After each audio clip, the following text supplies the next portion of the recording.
با بچه‌های نازک‌دوز روز چهارشنبه رسیدیم به بخش دوخت لباس‌های کشی. امروز وصل آستین تو پارچه‌های کشی رو داشتیم که یه نکته خیلی مهم داره. خواستم شما هم توی این کلاس با ما همراه باشین.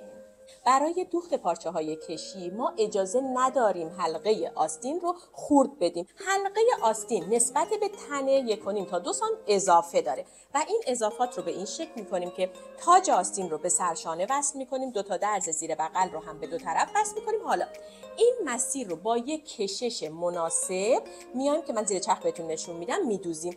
10 سانت اول بدون کش‌ثانی اضافات تاج آستین بالاتر از کارور قرار بگیره.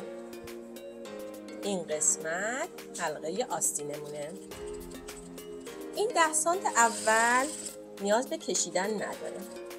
این قسمت تاج آستینه و من اینقدر اضافه دارم. ببینید تو پارچه های کشی زیریه یعنی تنه اصلی کوچکتره، آستین بزرگتره. اینو میکشم، یه هوا میکشم. البته که باید با میان دوز دوخته بشه ولی ما اینجا میان دوز نداره. بچه های نازک دوز من با میان دوز که ندارن کار کنن.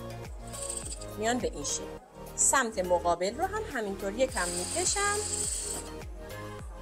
در نهایت مابقی کار که اندازه خودشه. آستین یه خورده خیلی ملایم خورده و به بالا تنه وصل شد. اصطلاحاً آستین سوار بالا تنه میشه.